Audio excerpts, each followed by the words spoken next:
And this is a meeting of the Plainfield Planning Commission on Monday, May 19th. And we've called the meeting to order. We're not going to approve the minutes because they're not ready yet, or they weren't sent out in time. Now we're going to have Jesse give an update on a flood resiliency collaborative workshop he attended. So if you could sort of catch that up a little bit, Jesse, and then Yeah, we're rolling now.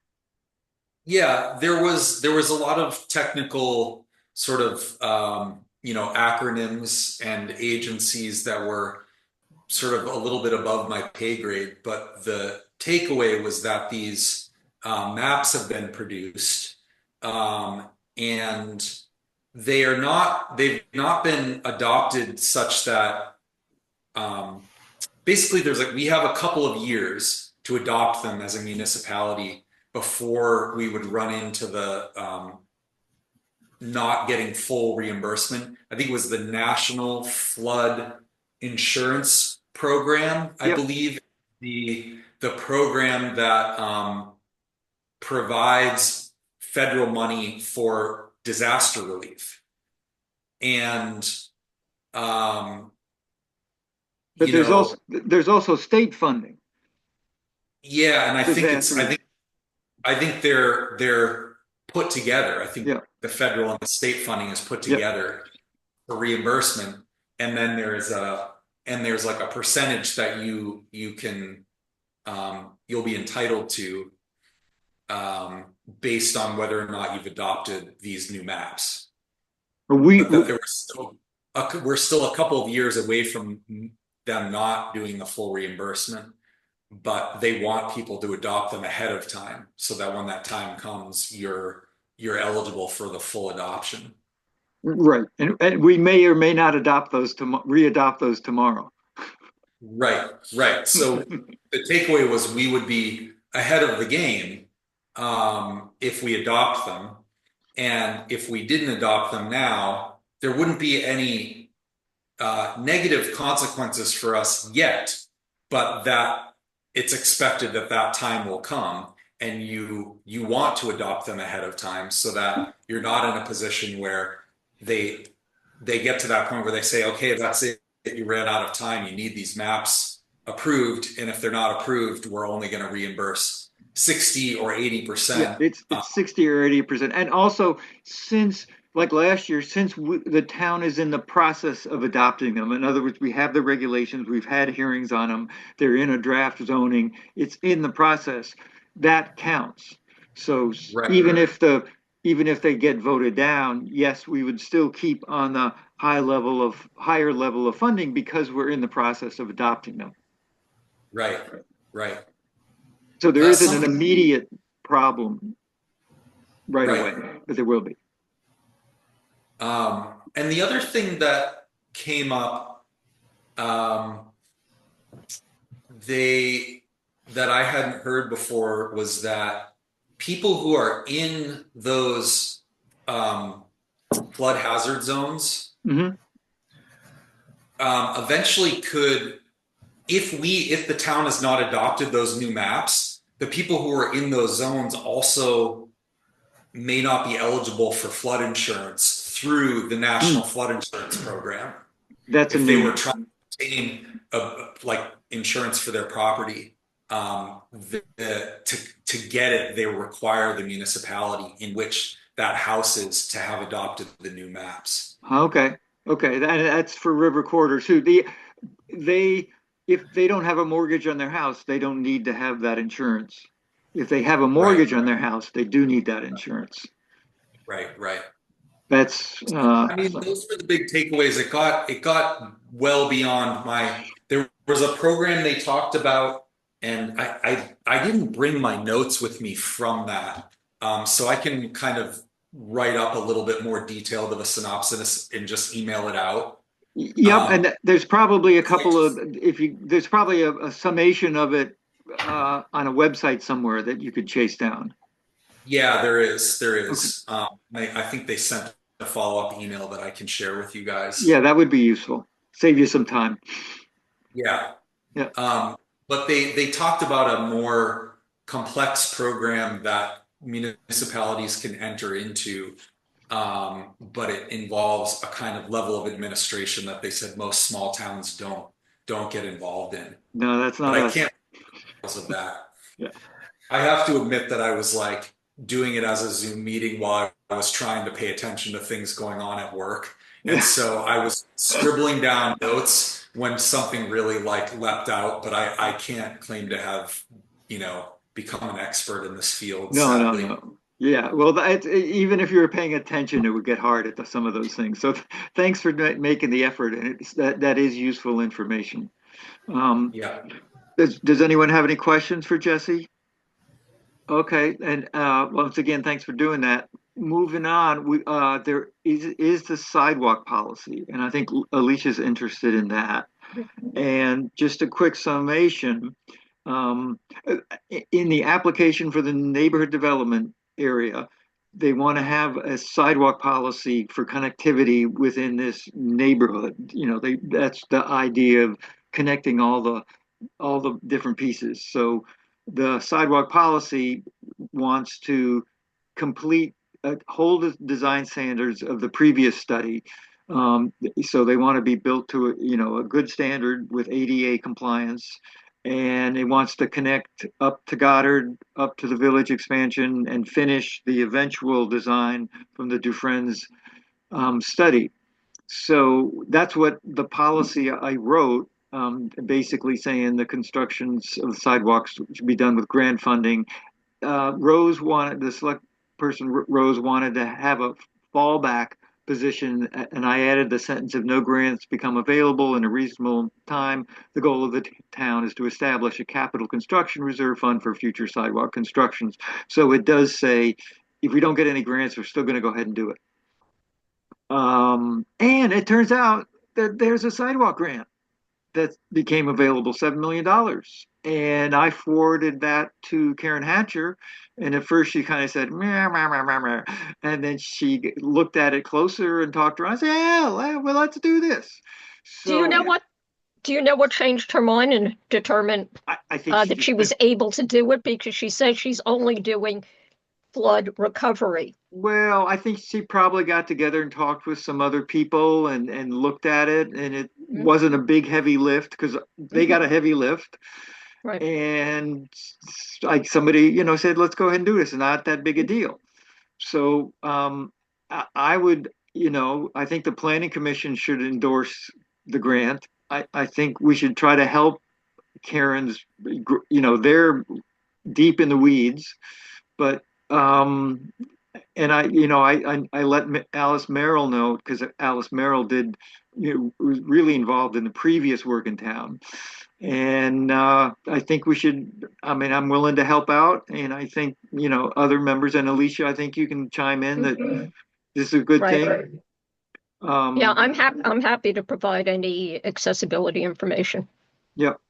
Because we do, I mean, Alicia, you were mentioning that some of the existing sidewalks need some upgrading. Yeah. And, what would the grant say? Let's say we get $200,000 and we pick out 4 spots to upgrade, and we add sidewalk to the village expansion. And well, I don't think we can do Goddard with until they do Route 2, but I don't think they're going to do Route 2 this century. I don't know. I mean, the Route 2 interchange. So maybe we should ask for a design study on how to put a sidewalk to Goddard along Route 2. And we can't do anything on the Brook Road or really Creamery Street till the bridge is fixed, the temporary bridge is fixed, the Brook Road bridge is fixed, and the whatever female buyouts happen. So maybe, just throwing ideas off the top of my head is, fix the upgrade existing sidewalks, connect the East Village and connect Goddard. Maybe $250,000. I don't know. It's more than that, but that's what I'm thinking. Yeah, it's a lot of concrete. I don't know what it costs, but A lot. the sidewalks that in their current condition are liability issues for the town. Yeah, so that would be number one. Number two would probably be the East Village, and then Goddard would be, because Route 2, that could be incredibly expensive. Yeah. To do that. So fixing the sidewalks is probably the first priority. So they meet standards. 2029. What's At that? at the select board meeting, the presentation about the presentation was mostly about the intersection, but they Yes. talked about 2029 was when Route 2 was going to be repaved, and if there was going to be work on the intersection, that would be 2029. Yeah, so and who they used it was going to be next year. It was going to be this year, then it was going to be next year. Now it's 2029. So I think we better do our sidewalks on our own schedule. Mhm, And I mean, we got to stay away from Route 2 because who knows what that's going to happen. mhm. And they sent a proxy. They couldn't even tell us that, send someone directly to say, no, we've decided to bump you. I mean, Well, it's that's because unconscionable. It's they have no unconscionable. courage. Yeah. They have no courage, right? Yeah. So that's that. I'm gonna send I fixed the links, the sidewalk policy, and I just added that one sentence that Rose asked about. And I'm gonna email it to Carl and the rest of them tomorrow and say this is something we'd really like to do. And if you need anything changed, let us know. But it seems like a reasonable policy. It doesn't, and it commits the town to doing something, which it should. The town should keep its sidewalks up. So that's that. I got a copy of the agenda here. We're trying to stay on it. And we're talking about tiny homes. And Jesse, I guess I know an idea what's Alicia, we're going to talk about tiny homes. And Yeah, I'm actually very curious. So if you don't mind, I'm just going to sure, that's fine. I just don't want you to How tiny is tiny, 400 square feet. Really? Okay. Yes. So the reason I put this on the agenda was I attended the Development Review Board meeting last week. It was the first meeting where I was attending as a member of the DRB, which was very exciting. One of the also we have a new member, David. Yay, David! Yeah, I know, it's great. New blood. So one of the discussions that came before the Development Review Board was Plainfield resident, I think his name is Frank Mitchell. Frank Mitchell, know him well. Owns property on Lower Road. And he was basically, he didn't have a application yet, but he's beginning work for a PUD for that property on Lower Road, which is something like 57 acres. And the PUD that he's proposing is to do, I believe he uses the term tiny house village. I forget if that's exactly what he was calling it, but essentially he wants to put in, a driveway with a loop and a wastewater system that can handle 8 units. And he's proposing that, he has these plots delineated. This is not a subdivision. He has plots delineated where individual owners of tiny houses can move those tiny houses onto one of these plots and essentially rent it from him. And they would have utility hookups, and there's some shared facilities on the property. There's a shop that he was proposing putting in. And, it concentrates these 8 plots in one part of the property and then leaves a lot of it undeveloped. And I felt like, okay, it's a PUD, it's not a subdivision. So what exactly is being proposed here? Because it's not, that's what I heard it as. And that never came up during the meeting. And I don't know, Karen, if you were having the same experience I was, where it took most of the proposal for me to realize what we were even talking about. And by the time we left, I was like, I think this is just a mobile home park. And he's using the term tiny house to imply a certain look of a mobile home. And then it got me wondering a little bit about what is the distinction there. And I don't know that there is a distinction. I'm interested in all this kind of thing, and I got interested. I did some research. The only real, he had some whole thing about the roofs. I watched the meeting. I watched the DRB meeting about the roofs, but I think he was really talking about the difference between an RV and a tiny home. Exactly. But So there's, as far as I could tell, no statewide regulations on tiny homes. There's code stuff, building code stuff, but no statewide regulations. Some municipalities have regulations. The generally accepted definition of a tiny home is 400 square feet or less. The state definition for a mobile home, or not a mobile home, is it has to be a minimum of 40 feet by 12 feet or something, a little bit larger. So in theory, that, as far as I could tell, that's the only real difference. And the way he described it was clearly, it has to, he's not gonna, anyone, he's only gonna be open to people who have tiny homes on wheels, because he wants to be able to kick them out as quickly as he can, Right. if he doesn't like them. It's just, you know, we're neighbors, and I know Frank a little bit, and it's a scene up there. It's not you know, he does a lot of stuff, and he's been nice to us, and we have a good relationship, but it's a scene. Yeah, I mean, I don't know. I don't have any background. All I know is what he brought before the DRB. And it seems to me, and Will, we've had this conversation before. When people start talking about tiny homes, to me, the main distinction is not even the size of it. It's whether it's on a permanent foundation or whether it's on wheels. Exactly. And that to me is a big difference between houses, whether it's 200 square feet or it's 600 square feet. It could be called a tiny home in modern parlance, but to me, is it on a chassis with wheels? Even if you jack it up and you kind of enclose it, could you take it off of those jacks and drive away with it? Or is it built on a permanent foundation?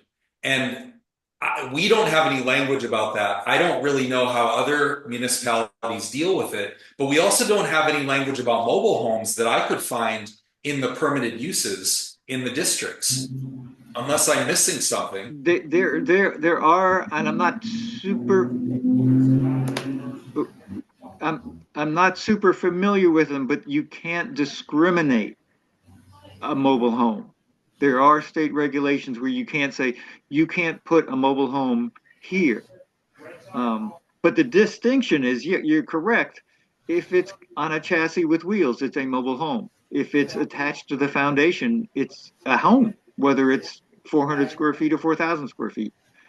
But the distinction, one of the distinctions that Frank's PUD has is that he's leasing the property. And a PUD, I don't think a PUD, we'll have to figure this out, is a PUD where you lease the property to temporarily to a dwelling, be that bolted down or on wheels. You don't own the property, you're just renting it. And Yeah. I don't know where, that's a gray area where we don't define it in our zoning, but I think there are overriding state standards, and maybe Nikki can help us with that. Because I looked at, and maybe I linked them, and I could link them to everybody. There's a whole mobile home state standards, and a lot of it is about rentals and safety and facilities, and you know, keep the renters' rights and the owner's rights and all of that stuff. And it, you know, it comes out about tradition of mobile homes parks where there's been problems and all of that. And then there's a whole section about co-ops, you know, mobile homes converting to co-ops and things like that. It was popular for a while. You know, my assumption looking at it was that the town, for that, if we said, if the town or the planning commission says, well, a tiny house on wheels is zoned the same as a mobile home, then the state mobile home regulations would apply. I don't know if that's true. That's what where my head went. Yeah, it's the mobile home defines itself. So if what Frank envisions is a 400 square foot box on a chassis that he can tell the people to move, or they can move in and out, that's a mobile home, and he's making a mobile home park, and he may call it a PUD, but I think it's a mobile home park. Right. It strikes me that this is actually a question not so much of PUD, but as it's a conditional use question. This is the forest and ag district. Yes. And he's talking about running a business. It's not actually really a question about development, because how would you call it a development if you're just talking about things getting moved on and off the property and leasing the space on the property? Yeah, because there's so much precedent around mobile homes, and as David says, there's a lot of state regulations and procedures around that. I think that's what we have to research. Okay. Because if he's talking about, I mean, he's going to have a communal, he's going to provide services to each, utilities to each plot. But if the dwelling is mobile and he's leasing it to them, he's got a mobile home park. And that's what, and I know there are standards that you can't discriminate for that, but you can regulate it. You can follow those guidelines. Okay, so then it seems like, how do you address the question of the density or the number of units allowed on a piece of property when it's a rental? I think it goes with the density. I mean, that he can regulate his density as a PUD. He can call it a PUD, but because of if those dwellings were built to a foundation, then it would be a traditional housing development as a PUD. Yeah. But if they're on wheels and you can unplug them and roll them out of there, that becomes a different animal. He was also assuming that it would be considered affordable housing, and that he could get it, that if he wanted to, which he was, it sounded like he ultimately might want to try to get a affordable housing density bonus at some point, although he didn't, it wouldn't be at this point, but he certainly brought up that he considered it an affordable housing project. Yeah. Yeah. I have a PUD question that relates to that. We always assumed, since I live in a PUD, that the road frontage requirements would be looked at similarly to the acreage requirements. So in forest and ag, that each unit would have to have 300 feet of road frontage on the whole property. But it sounded like that may not be true, both from that discussion and also when I read the regulations. It seemed I was a little vague to me whether road frontage requirements were treated the same way as acreage requirements. Yeah, because the PUD standards, it says that the dimensional standards may be waived by the DRB. So there's discretion in the DRB. You would have to have at least 5 acres. Say you had 10 acres. And it wasn't a very thin script.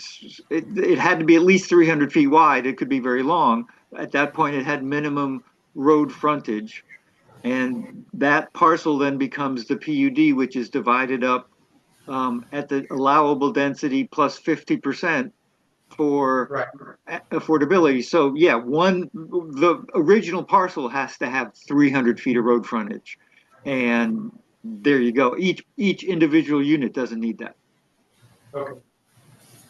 That's my interpretation. Presumably, unless he decided that he wanted to actually subdivide it, into multiple, Right. Yes. multiple.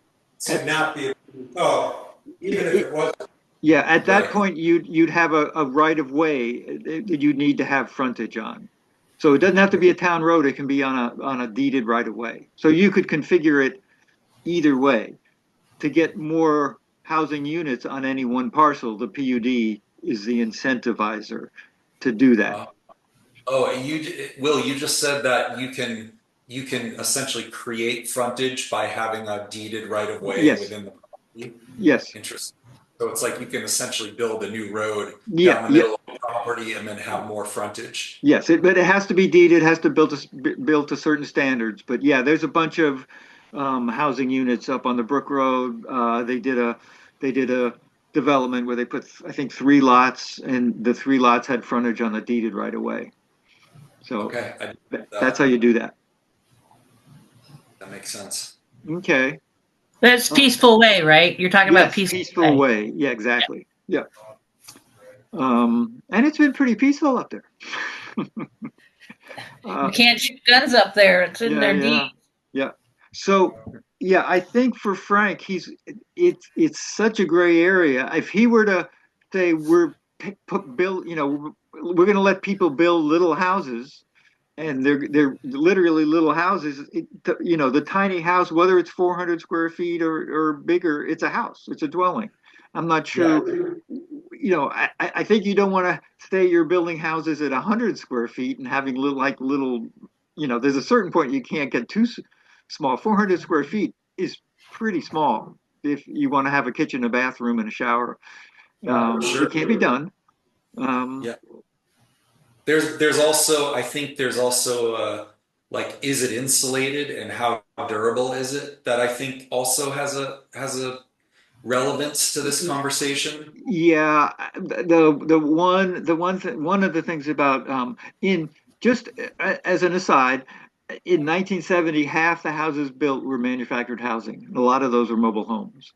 The business of building houses, one reason there were affordable houses back then is because there was much more attempts at manufactured, and a lot of the mobile homes that are around were built in that area, in that era. So it does add to the affordability, but a lot of those were built with not a lot of insulation and not a lot of durability. So it's not a bad concept. We don't have mandatory energy standards, but that's something that I think, if you're going to put a little house or any kind of, housing, you want to have it sufficiently insulated and livable. I would think if somebody was building a tiny house on a foundation, like Jesse was saying, they would be subject to the state energy code, I would think. We don't have, the state energy code is only a suggestion. It's not Well, mandatory. I can build a house with no insulation if I want to. it's not enforced, Right. but it's supposed to be, when you build a new house, since I don't remember when the date was, but it's supposed to be, you're supposed to, the contractor is supposed to certify that this is my understanding, that it's been built to You're right. the, I have, for better or worse, had to do it. This contractor has to certify that it's been built to the state energy standards. And the only way it is ever followed up on is if the house changes hands and it somehow comes out that it was built after a certain period and the contractor did not certify it. It's supposed to be filed with the deed, but I can tell you the many houses we built after the state energy went into effect, unless you worked with Efficiency Vermont, I don't think it hardly ever happens. So Yeah, it's yeah. true. The enforcement of it is something that we barely get certificate of occupancies done in the town. Well, we don't even have a rule that says it have to. You're right. So, I mean, sometimes that's a good thing, sometimes that's a bad thing. Too many Don't wanna layers. add more work. Yeah. So Um, so one of the things is like whether we call it a mobile home park or a PUD, right? Like, isn't that just I mean, well, I think you can't. if you bring up the term mobile home, then you bring up all those previous state regulatory standards. And I don't know how I don't know how that works. So that's the kind of thing we need to research because Frank's going to go. He's been wanting to do this for a number of years. In fact, that was his, it was his ultimate plan for the property was, do the quarrying, get it set up, and sell house lots or manage some property. So when I hear back from Nikki, I'll copy everybody in on what she sends. How do we cross that Rubicon of it being a mobile home, and does it change the entire complexion of what the DRB has to review? Does the planning commission or the town, if it approves, like, say, an amendment, can it say something like a tiny house, that any structure on wheels is considered a mobile home? As long as that's the kind of thing, because there's so much state language about this, we have to just comply with that, and I'm not sure what that language is. Well, and then if you keep going down, you get to a recreational vehicle, which is, Yeah. And I don't know. I remember when I lived in Marshfield and I lived at the Onion River Campground for a while. Marshfield had specific regulations in their zoning that disallowed, year-round living in a recreational vehicle year-round. Yeah, we allow 6 months. Yeah. Oh, okay. So and that's a distinction that we apply specifically to an RV. Yes. Correct, Karen? And so, Yes. with his sort of PUD business model, he was saying he didn't want that, but I don't see how a person with an RV that wants to drive in and pay rent and hook up to the utilities would be any different from the bigger mobile home that he's saying is his target clientele. Well, our RVs, there are RV parks where people come and stay that are separate from mobile home parks because they're temporary. 6 months, Plainfield is 6 months or less. Mobile home is you're going to park that thing until Frank kicks you out, or you're done living at Frank's place, or however it works. It's RVs are sort of, you could have an RV that is a trailer that looks just like a little mobile home and is parked there, but it's essentially short term. Whereas a mobile home would be a dwelling on wheels that you can move around, and then, for years it would stay there. RV is 6 months. The mobile home / tiny home on wheels is semi-permanent. Is the best way to put it. Someone could park an RV in one of his little lots and only use it in the summertime, and it can be parked there year round. Sure. Yeah.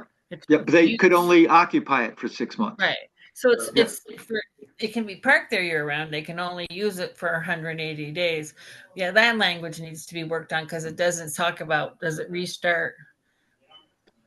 Yes, you could move out for a couple of days and come back and start another 80 days. Yeah. That's the 180 days language did come up in court about like is it January, and if you're so I mean that's a language we should think about for RVs is that 180 days, and in any one calendar year.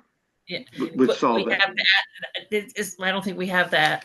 Yeah, well, we can add that. That's the kind of thing we could do just to make it clearer. Yeah, but anyways. So you were trying to say something back there, Karen? You were waving your hand, or you were swatting slides? My son came back, and so he was just saying hi because he got back from Canada. Okay. Oh, they let him back in. That's good. Well, he can come and go, Yeah, I but know. Flavia can't. Yeah. Okay. So yeah, we got some work to do on Frank opens up a can of worms, and there are vague things in our. Expect anything different? Was that? Would we Yeah. expect anything different? Yeah. No. It's just a matter. Yeah, we knew it was coming. So yeah, we got to do some research. We may need to add some new language that clarifies our stuff, but I do know there is a lot of state regulations around mobile homes and mobile home parks specifically.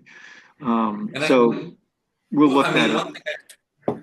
one of the reasons I wanted to bring it up and talk about it here is just to be clear, the term mobile home never even came up in that discussion. He And it didn't want to wasn't bring it up. It's almost a derogatory term, but it is right. what it is.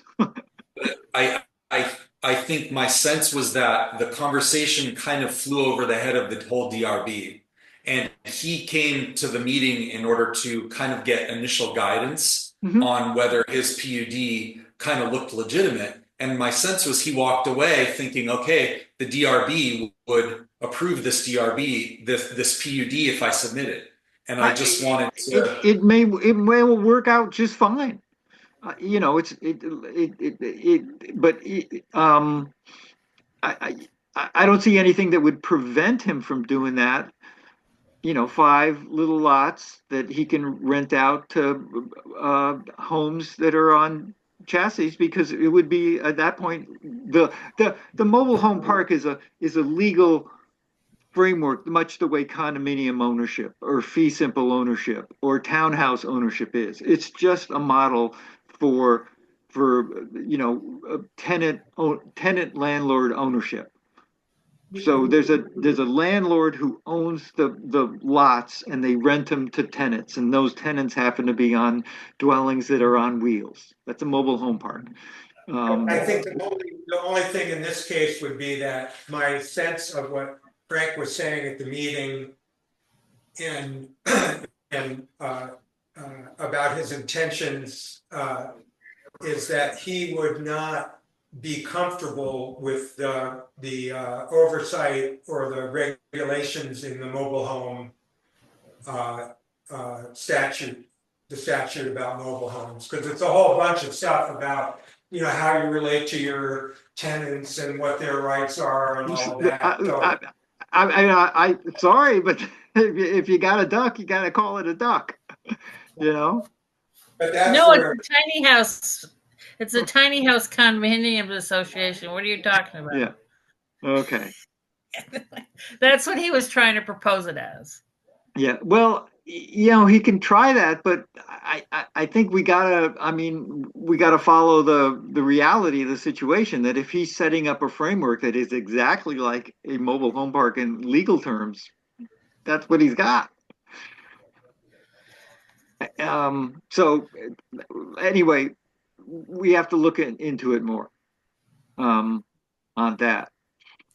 But getting back to the tiny house, like they were proposing tiny houses in the village extension, but yes, we were thinking they were thinking like yurts, tiny homes.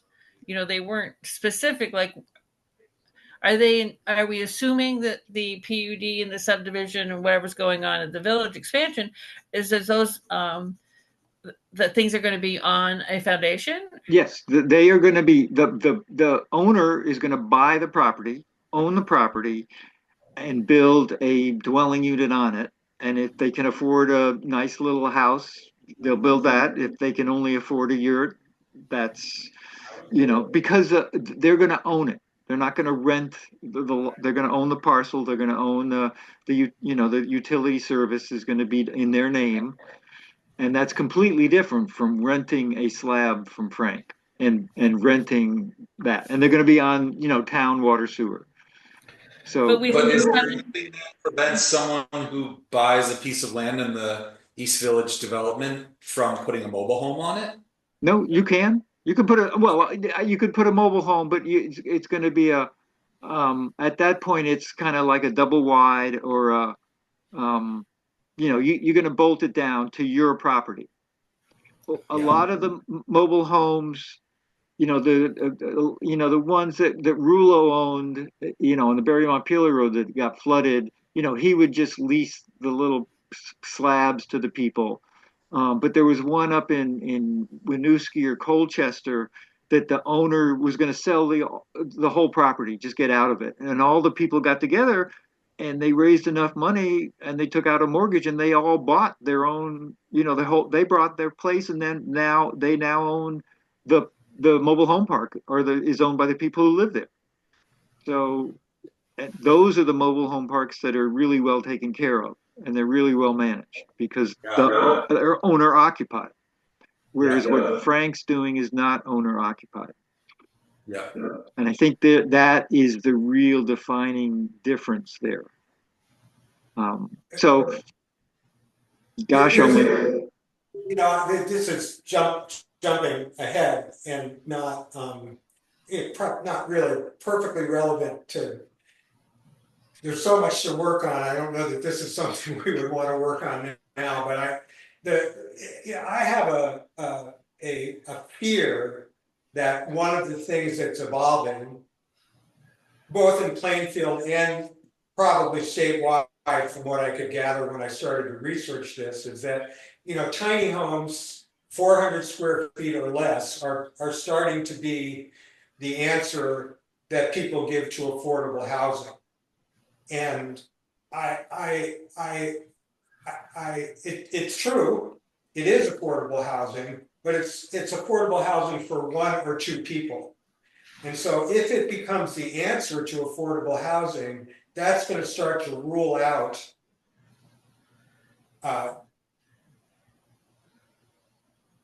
larger houses, 1,000 square feet, 1,200 square feet. I personally, I like the habitat standards they're both rigorous but workable for house sizes. So sometimes I've thought, well, in the best of worlds, you could say, well, if you were looking at an affordable house development that wanted more density, that you could say, well, only X percentage of them can be tiny homes, and some of them have to be something, what I would call a starter home, or we used to build houses that we called starter homes that were 800 square feet and were easily expanded when the time came.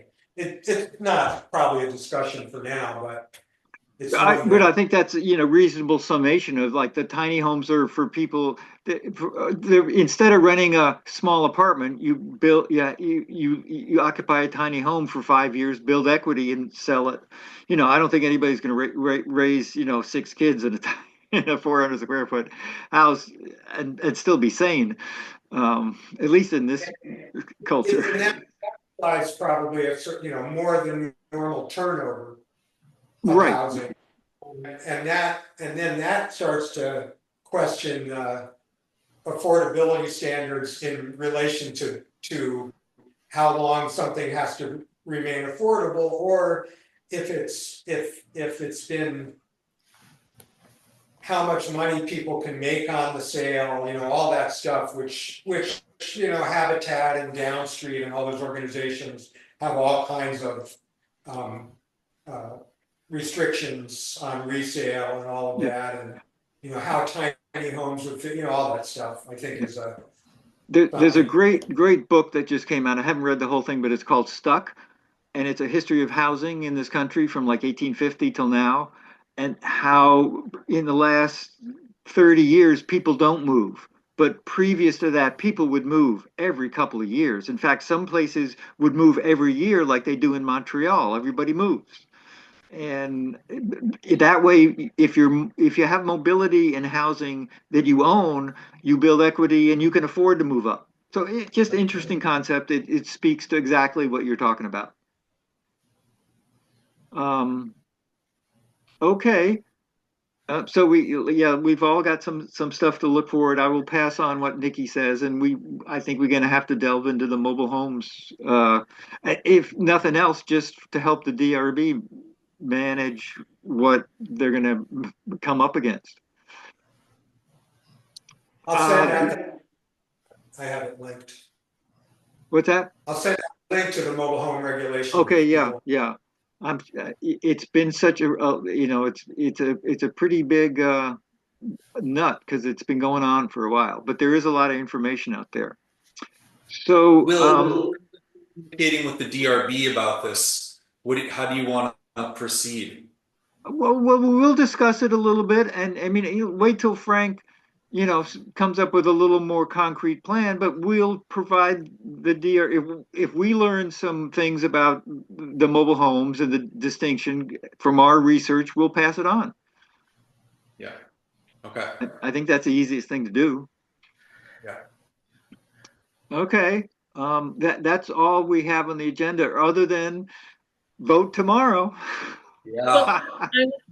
I want to ask Jesse a question. Shoot.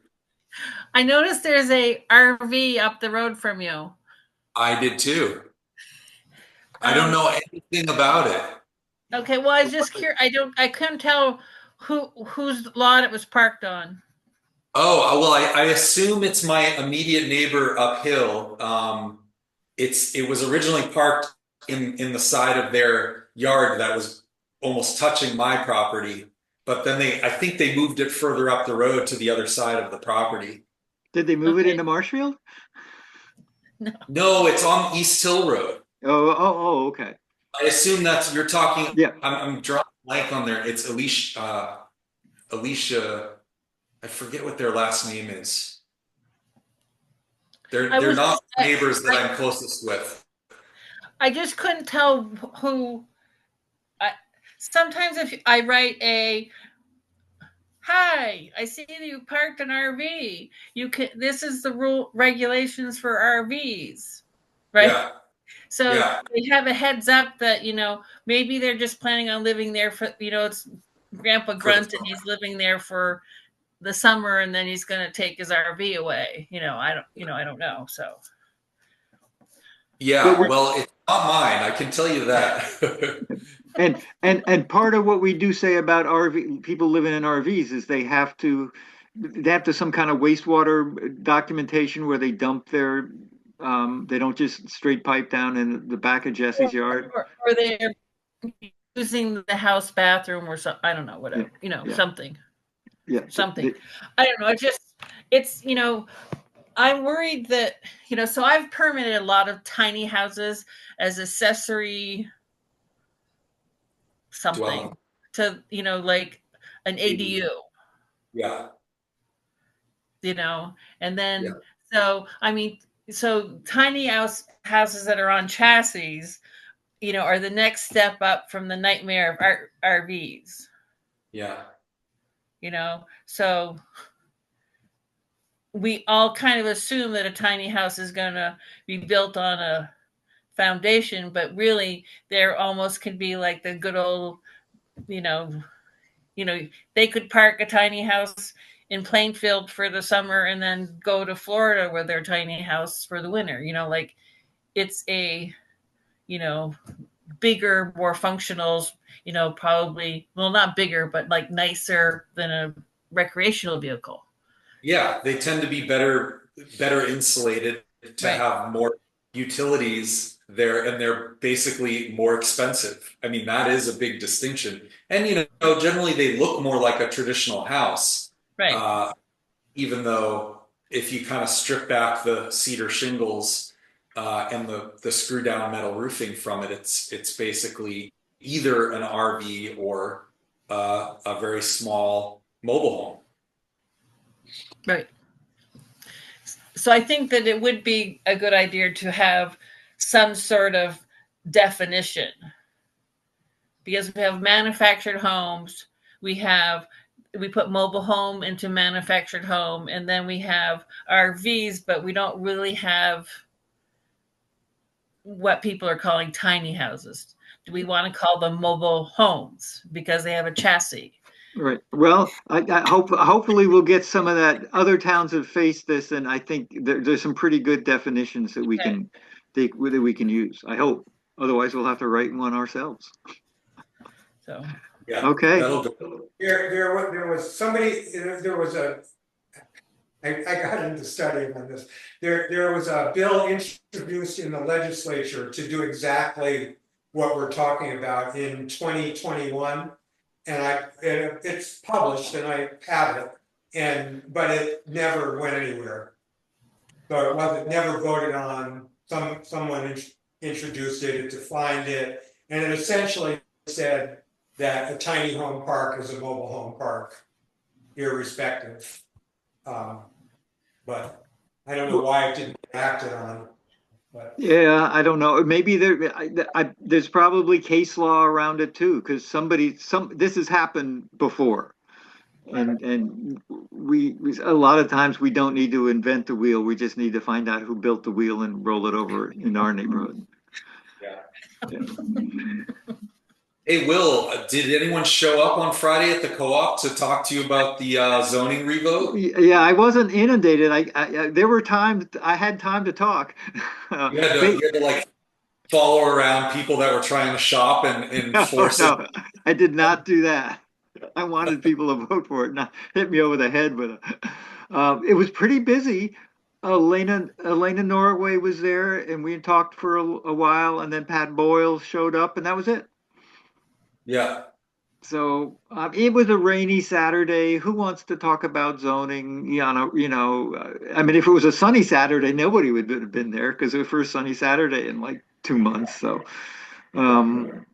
I think I got the most turnout of any. It was busy. I think if I parked at the library, I wouldn't have gotten more people, or Positive Pie, maybe I would have got some. I don't know. It was worth doing. Yeah. So let's, I guess we're done with the business. We can adjourn and just remind that we're going to vote tomorrow. And if it passes, we'll have a lot of work to do. And if it doesn't pass, we'll have a lot more work to do.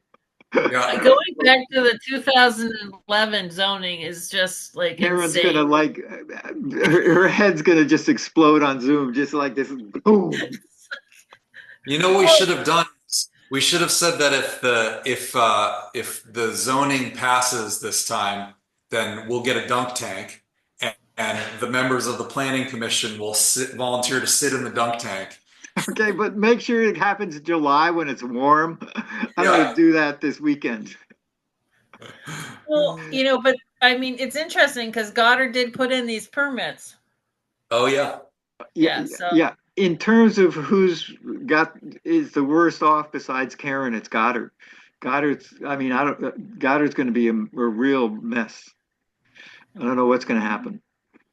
But all we can do is I think we got a little more outreach this time. But Goddard got their permits in under the 2025. Oh, yeah, I have no idea how that works. No idea. Well, no, so basically that's right. And so I mean, I don't know, I'll have to, but anyway, so I think if it doesn't pass, all the permits that came in under the 2025 stay in 2025, and then all the ones that come in after that go back to 2011, and then the Barish estate is still in the 2011 because they came in at the 2011. So, the DRB has to distinguish between whether they're, what zoning regulations they're using in this transition time. Perfect. Oh my God. They'll have to hold up cards. We're under 2011 for this one. We're at 2005. Oh my goodness. Okay. Well, let's hope for the best, and we'll deal with the worst, whatever comes. Whatever comes. All right. Thanks for jumping in, David. You can see we're having a good time here. Yeah. What's that? A lot of interesting things to talk about. Yeah, the tiny home, mobile home. That's a real something. That's hard to figure out. Yeah. Okay. So a motion to adjourn will make it official. All right. Motion. Okay. Thanks again, everybody. Bye. And I'll send out last meeting's minutes ahead, and then I'll do these a couple days. Okay. Good night.